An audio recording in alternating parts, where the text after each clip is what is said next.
किस्सा कहानी देखने और सुनने वालों को भारती कुमारी का नमस्कार। आज फिर से हाजिर हूँ मैं आप सबके सामने वीडियो फॉर्मेट में।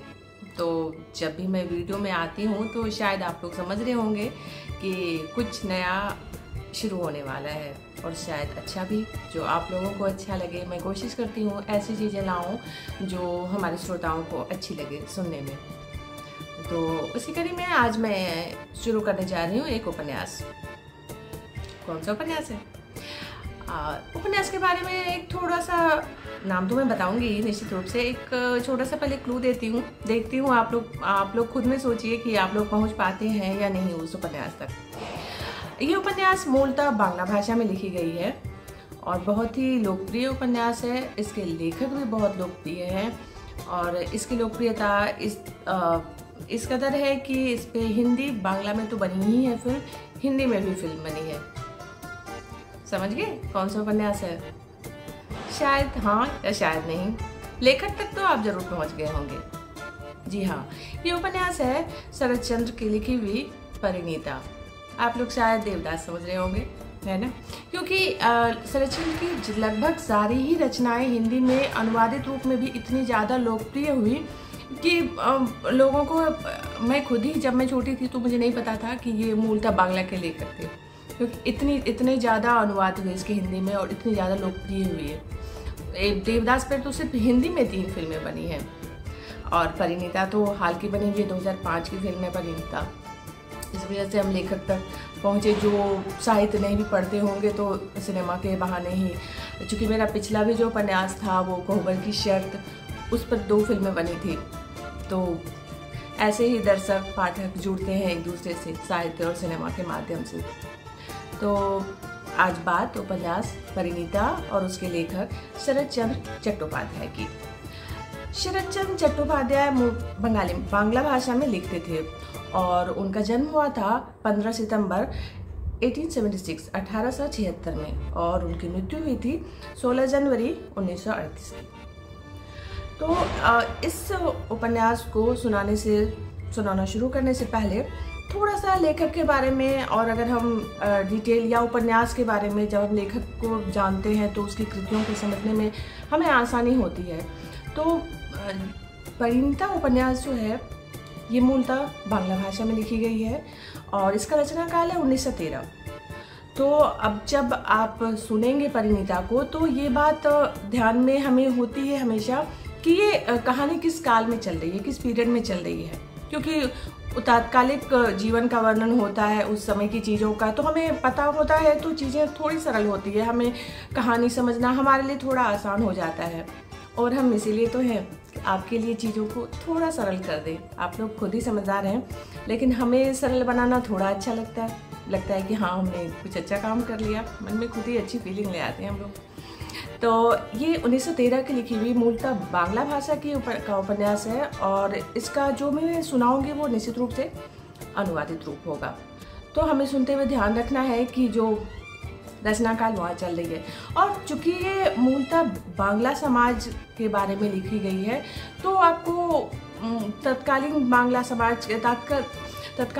समाज के बारे में, बंगाली समाज के बारे में छोटी छोटी उनकी संस्कृति, उनके बारे में जानने का मौका मिलेगा उपन्यास के माध्यम से। जब भी आप पढ़ते होंगे हिंदी भाषा से अलग, एक तो किसी भी भाषा का पढ़ते हैं जिस रीजन से वो होता है, जिस क्षेत्र से, वो जैसे मैं पिछला उपन्यास आप लोगों ने सुना होगा आप लोगों ने कोहबर की शर्त, तो उसमें बहुत सी चीज़ें आई थी जो प्रादेशिक शब्द, कुछ अलग अलग शब्द थे रीजन से जुड़े हुए। अच्छा लगता है उन सबको जानना, उनकी संस्कृति को, उनके त्यौहार को, उनके पहनावे को, उनकी शादी की रस्मों को, बहुत बहुत अच्छा लगता है। साहित्य इसीलिए तो है कि हम जहाँ नहीं पहुँच पाते हैं किसी ने हमारे लिए वो लिख के दे दिया है। कितना सहज हो गया था ना, जब आज सूचना क्रांति है, हमारे पास मोबाइल है, हम सब चीज़ें एक फिंगर टिप पे है। लेकिन जब ये सब चीज़ें नहीं थी फिर भी जो किताब पढ़ते थे उन्हें बहुत सारी चीज़ों का पता होता था कि हाँ बांग्ला कल्चर में ऐसे होता है, या अगर दक्षिण भारतीय उपन्यास ही आप पढ़ेंगे तो आपको लगेगा हाँ वहाँ ऐसी चीज़ें होती है, तो बहुत सारी चीज़ें समझ में आती है। तो आज मैं आप सबके लिए शुरू कर रही हूँ किताब परिणीता। मेरे हाथ में है उपन्यास परिणीता। इस उपन्यास का प्रकाशन वर्ष मैंने बता दिया 1913। और जो लेखक के बारे में थोड़ी सी जानकारी और कि शरतचंद्र ने अपने जीवन काल में जितना साहित्य रचा उतना संभवतः शायद बहुत कम लेखकों ने रचा होगा। इनका साहित्य आज भी उतना ही लोकप्रिय है जितना उनके जीवित रहते था। एक समय तो ऐसा आया था जब उनकी लोकप्रियता बंकिम चंद्र चटर्जी और रविन्द्रनाथ को भी पीछे छोड़ गई थी। इनके समकालीन साहित्यकारों में उन्हें एक मत से अपने समय का सर्वश्रेष्ठ साहित्यकार स्वीकारा। अब जब लेखक लिखते हैं कुछ भी, तो उनकी रचनाओं में, उनकी कृतियों में उनके व्यक्तिगत जीवन की छाप जरूर होती है।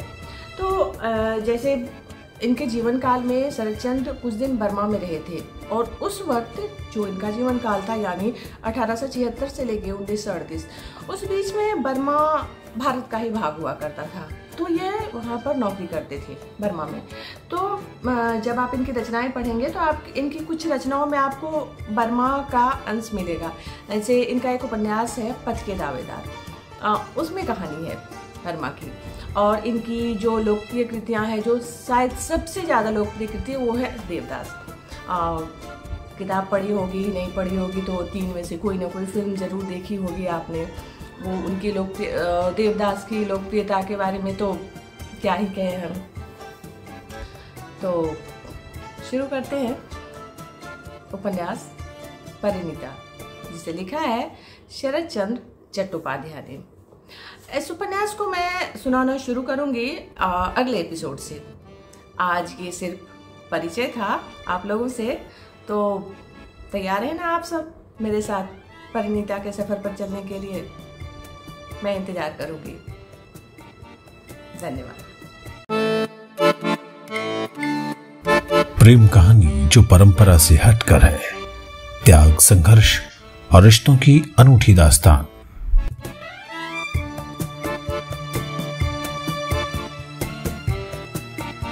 ललिता, शेखर और गिरीन्द्र के प्रेम त्रिकोण की कहानी।